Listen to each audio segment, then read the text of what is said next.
It is night again. The hour when the world quiets, but your head doesn't. Your phone glows like a secret flame begging for your touch. The algorithm waits with open arms. Rush Talk is still there, rehearsing its chants, lining up its tears, baiting its hooks. It whispers, "Stay with me." One more scroll, one more night of borrowed noise. You could answer. You have answered night after night. And what has it given you? Another sunrise you didn't see, another morning, heavy with regret. Another piece of yourself traded for a clip you don't even remember. So tonight, dare to break the ritual. Don't scroll until your eyes ache.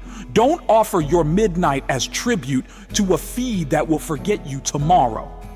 Don't sell another hour of your life for applause that never touches your skin. Instead, turn it off. Turn it off and turn toward the chair.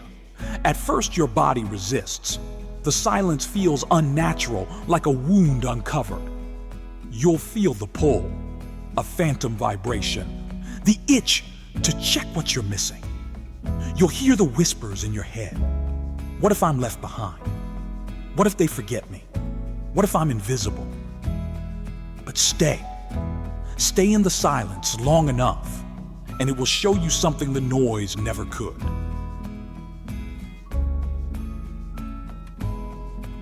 You'll notice the room again, the texture of the wall, the faint scratch on the wood floor, the way the air feels heavy but real. You'll notice your body, shoulders tense, then slowly releasing. Hands unclenching, the rhythm of your own breath, steady, ancient, proof that you are still here. Silence isn't empty, silence is alive, and it has been waiting for you. This is not a call to abandon the world. Tomorrow you will scroll again. You will laugh at memes, send clips to friends, fall into the noise. That's human.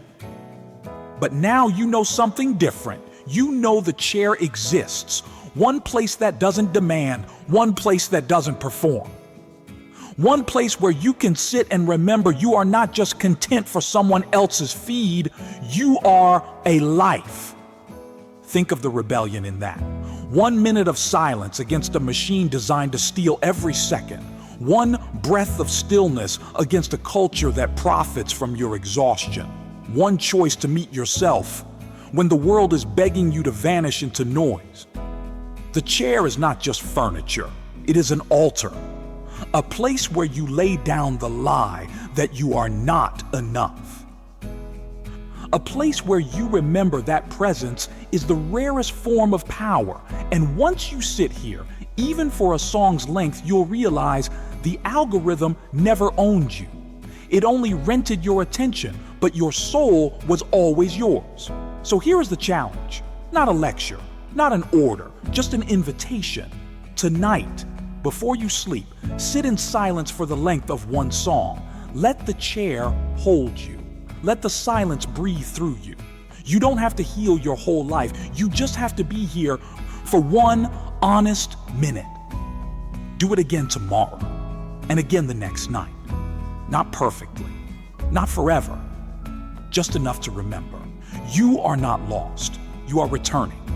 Because here is the truth you cannot outrun. If you never stop, if you keep running into noise, you will lose the one person you cannot afford to lose, yourself. But if you pause, if you dare to sit, even trembling, even unsure, you will find that you are still here. And that discovery, quiet, terrifying, holy, will change everything. So tonight, ask yourself softly, if I don't change, what part of me will vanish into the noise forever? And then sit, because the silence is not your enemy. The silence is your doorway home, and the chair has been waiting. You live in contradiction. You tell yourself you don't care about likes, follows, or the invisible rankings of who's in and who's out. But you know the truth. You feel it the moment your post disappears without notice. Silence online doesn't stay online. It creeps into your chest and sits there like a heavy stone. It's not that someone said you were unworthy. No one had to. Being unseen feels just as painful as being rejected.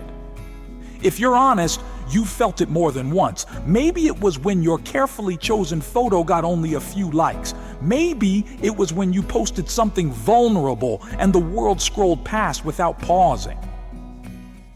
Or maybe it was when you saw a friend's post, celebrated by hundreds, while yours was left in the corner, gathering digital dust. That sting you felt? That's the quiet fear of being invisible. And it's exhausting. Because at the same time, you keep telling yourself it shouldn't matter.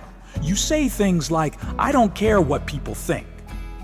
But the next time you post, you can't help but check again. You refresh the screen. You measure your worth in numbers that vanish overnight. That's the contradiction. On the outside, you shrug. On the inside, you ache. Leo Tolstoy, who saw through the illusions of his own society, once wrote that false communities are noisy but empty. They make you believe you belong, but only if you play by their rules. Isn't that exactly what we see today? Online circles that look like friendship but feel like auditions. You're welcome in the room, but only if you bring the right costume, the right face, the right story. But here's something you already know deep down. Approval built on rituals and pretense isn't real belonging. It's like eating candy when your body is starving for bread. It tastes sweet for a moment, but it doesn't last, and soon you're hungrier than before. Still, you crave it. Of course you do. We all want to be chosen. We all long for the nod of acceptance, the quiet signal that says, yes, you matter, you belong. The problem is that social media gives you a watered-down version of that nod, a temporary applause that fades before you can even feel it. And instead of filling you, it empties you out. Look again at that mirror in your room. You think you're just checking your reflection, but what you're really doing is searching for proof. Proof that you measure up. Proof that you're enough. But the mirror doesn't lie. It shows your eyes looking for something no filter, no algorithm, no stranger's approval can ever deliver. And this is where the real danger begins. You start believing the story that says, if they don't see me, I don't exist. That is the most painful lie of all. Think about it. How many hours of your life have been shaped by that fear? How many times have you scrolled instead of sleeping, hoping for one more notification? How many times have you compared yourself to someone who doesn't even know your name? And how often have you lowered your own joy just because your post didn't perform as well as theirs? Let me tell you something important. You are not weak for feeling this way. You are human. Every human being longs to be seen, valued, and loved. That longing is not the problem. The problem is where we've been taught to seek it. A mirror will always reflect you, but it will never tell you who you are. An algorithm will always count your clicks, but it will never count your worth. If you keep asking these things to define you, you will always end up feeling smaller than you really are. Here's what Tolstoy would remind us. It is better to live in honest poverty than in the false luxury of borrowed approval. That's not just about money, it's about spirit. It is better to be unseen but truthful than to be noticed for something you're not. Because the moment the applause ends, the loneliness returns louder than before. So what do you do with this contradiction? You name it. You stop pretending it doesn't matter. You admit the wound, I'm afraid of being invisible. That simple act, honesty with yourself, is the first step toward freedom. Because once you name a fear, it begins to lose its power. Look again into your mirror tonight. Don't ask it to prove your worth. Ask it this instead. What part of me is searching for approval that will never satisfy. And then remind yourself, real belonging is not built on applause. It is built on honesty, kindness, and the courage to show up as yourself even when no one is watching. The contradiction doesn't vanish overnight, but each time you choose truth over performance, the weight of invisibility lifts a little. And one day, you'll look in the mirror and see not a verdict, but a person who is already enough. One night, you're simply too tired to keep up. You've scrolled until your eyes blur. The phone is warm in your hand, buzzing like a restless friend who refuses to let you rest. At some point, without even planning it, you set it down. Face first on the desk.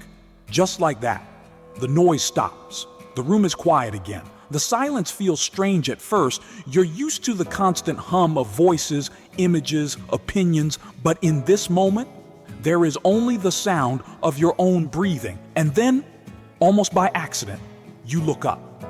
The mirror catches your eye. This time it's different. There is no performance, no posing, no second guessing. The glass reflects you as you are. Hair unkempt, hoodie stretched, face a little worn. But here's the surprise. You don't feel judged. For once, you just feel relief. Why? Because the mirror, for all its cracks and smudges, is honest. It doesn't play games. It doesn't count likes. It doesn't care about trends. It shows you a person who is still standing, still breathing, still here. And sometimes that's enough. It hits you quietly. Maybe you've been asking the wrong question all along. You've been asking, do they approve of me? When what really matters is, do I approve of myself? That's a big shift. It doesn't come with fireworks or loud applause. It comes with a whisper, a small voice saying, if I keep living for their gaze, I will never see myself.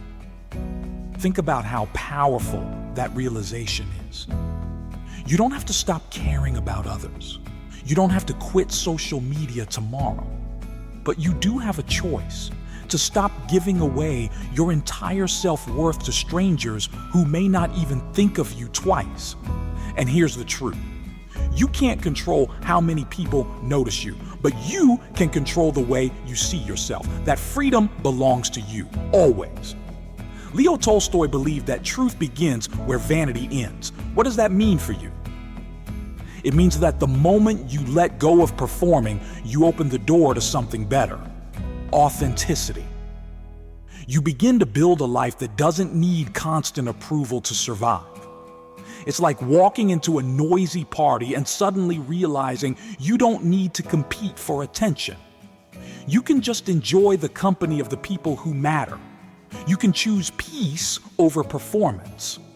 Now imagine how much lighter your days could feel if you carried that realization with you. Instead of asking, how do I compare? You could ask, am I being honest? Instead of checking whether others approve, you could check whether you're proud of the way you're living. Here's a simple example. Suppose you post a picture, not perfectly posed, not perfectly edited, just something real. Maybe it doesn't get hundreds of likes, but maybe one friend messages you to say, thanks for sharing this.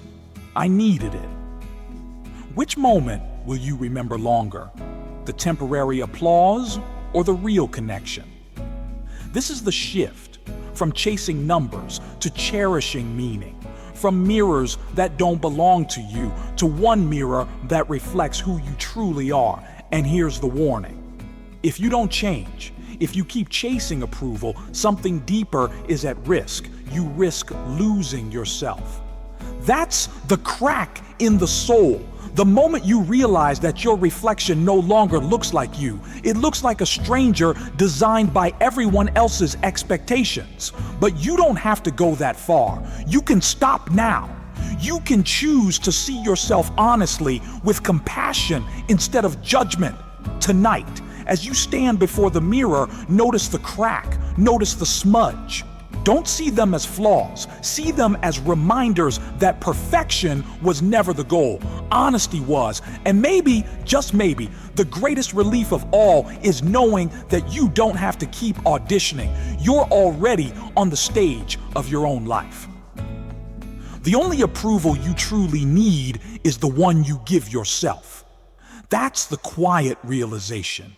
It doesn't shout, it whispers. And once you hear it, you can never unhear it. You've had the quiet realization, living for other people's approval will only erase you. But what comes next? If you step away from the chase, where do you step toward? Here's the answer: meaning. Meaning is not in the glitter of online rituals, the applause of strangers, or the feeling of being in. Meaning is found in the things that actually fill you, not empty you. It's in the labor that matters, the friendships not built on status, and the love that doesn't measure your worth by appearance. Think about the difference. Online, you see two worlds. On one side, the endless parade of perfection, the edited highlight reels, the flawless smiles, the glitter that never quite feels real. On the other side, you see quiet confessions, a girl crying in her car, a boy whispering about loneliness at 2 a.m., long threads of people admitting they don't fit in. Which feels more human? Which makes you feel less alone? The truth is, we all crave honesty, and honesty builds a kind of community that no ritual of exclusion can ever match. Tolstoy knew this. He reminded us that real community is not in performance, but in shared hunger for love, for goodness, for truth. So what does this mean for you?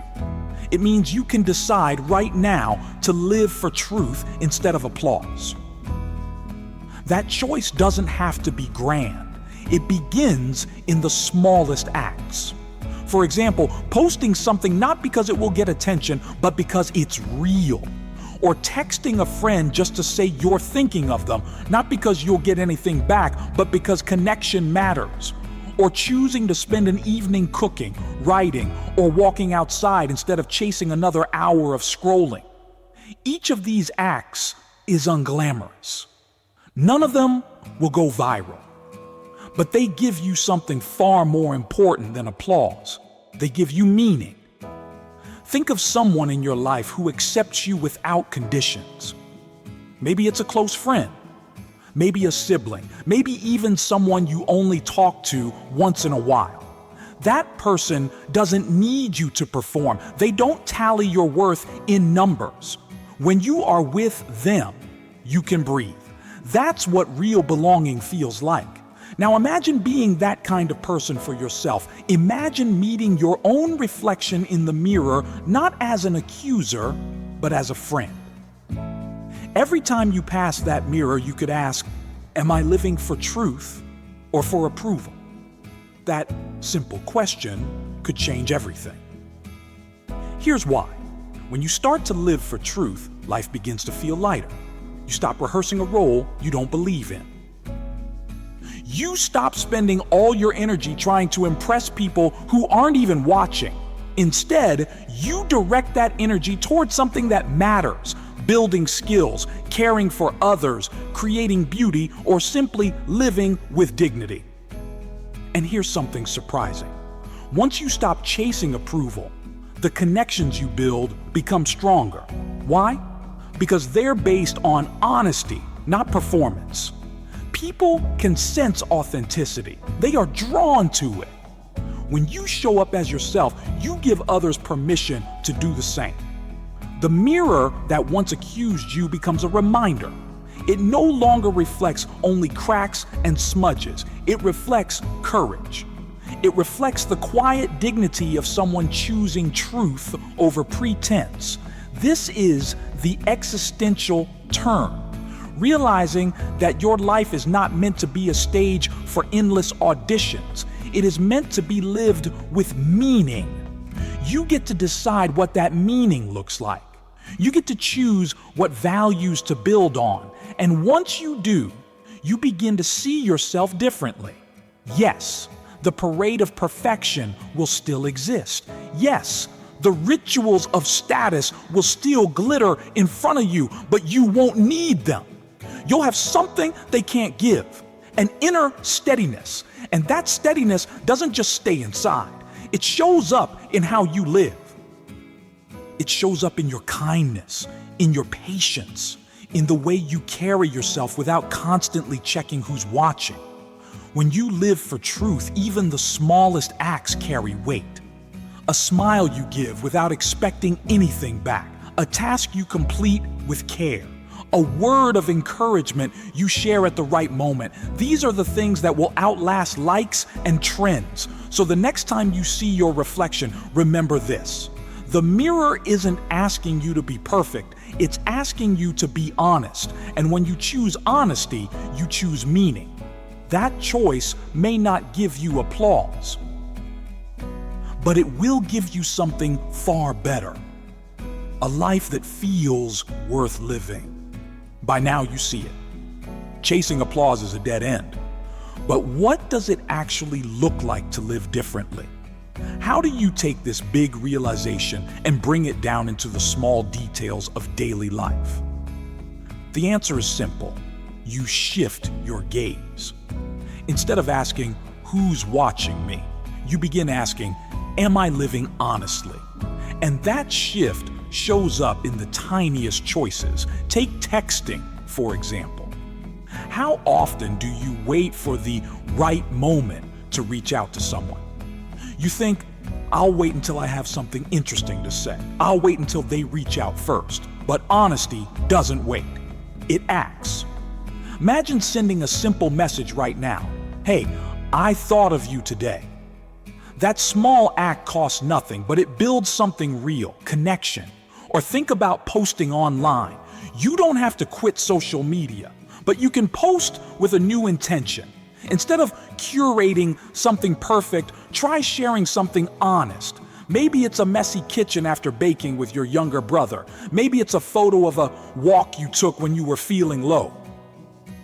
Maybe it's just a thought that came to you in the middle of the night. The likes might be fewer, but the meaning will be stronger. And what about your evenings? How often do you find yourself scrolling long past midnight, not because you enjoy it, but because you can't put the phone down? Imagine instead choosing one evening a week to do something different. Bake bread, draw, write a page in a journal, take a slow walk with no headphones, no distractions. These activities may not give you instant validation, but they will fill you instead of emptying you. Another shift? The way you look at community.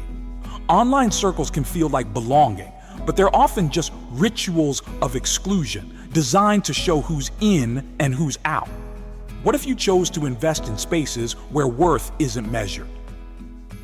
A local club, a volunteer project, a study group, or even a small circle of friends who simply show up for each other.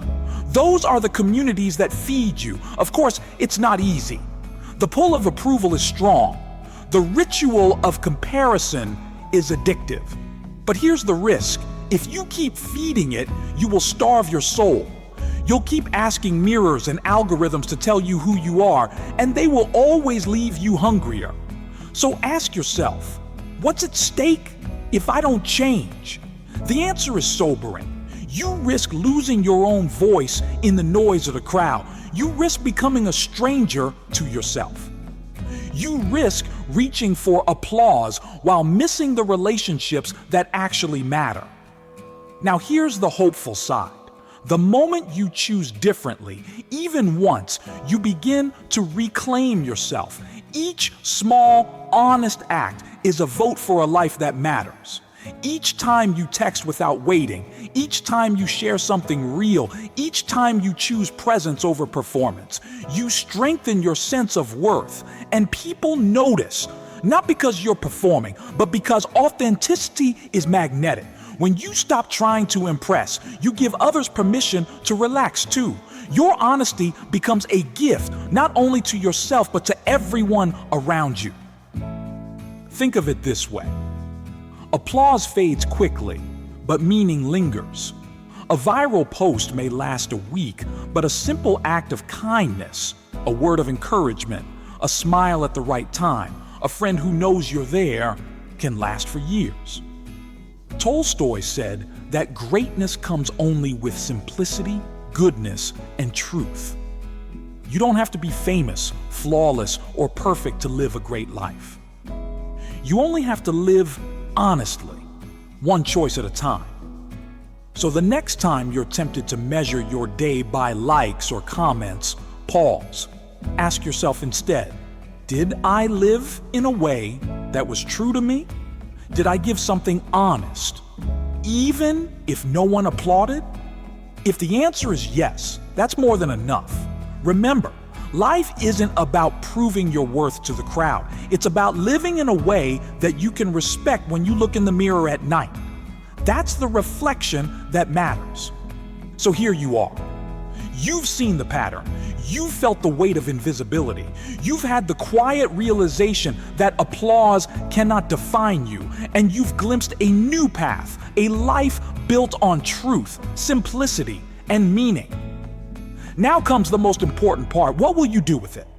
Because knowing something isn't enough. Change begins the moment you act. And the good news is, you don't need a grand act. You don't need to delete all your apps tomorrow, move to the mountains, or become a different person overnight. Change starts with something small.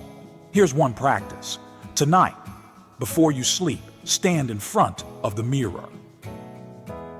Not to criticize yourself, not to adjust your hair or fix your face, but to look, really look. Take a slow breath and ask softly, what is one truth I want to live tomorrow, even if no one applauds? Maybe that truth is, I will reach out to someone I care about. Maybe it's, I will work with honesty, not for show. Maybe it's simply, I am enough as I am. Whatever it is, carry it with you into the next day. Let it guide one small choice. Then tomorrow night, ask again. You'll be surprised how quickly those small choices build a life that feels more like yours. The cracked mirror in your room is no longer an enemy. It's a companion. A reminder. It doesn't demand perfection. It reflects honesty. And honesty is the foundation of peace. Now, think about how different your days could feel if you practice this regularly. Instead of chasing applause, you'd be practicing presence. Instead of comparing, you'd be choosing truth. Instead of waiting for someone else to tell you you're enough, you'd be telling yourself first. And here's the beauty. Once you live this way, others notice. Not because you're louder, not because you're performing, but because authenticity shines quietly. People are drawn to it. Your honesty becomes an invitation for them to drop their masks, too. So tonight, when you stand before the mirror, wipe away the smudge. Watch the glass clear. See not a flawless face, but a human one. A face that has survived. A face that is worthy of kindness. Tell yourself this: I am more than the applause I chase. And carry this final question with you. If I don't change, what will I lose that no one can give back? The answer to that question is the reason to begin today. Don't wait for the crowd to notice. Don't wait for the perfect moment. Begin with one small act of truth. That's all it takes to start building a life that no algorithm, no trend, and no fading applause can ever take from you. You have this freedom right now. You always have. The mirror is waiting.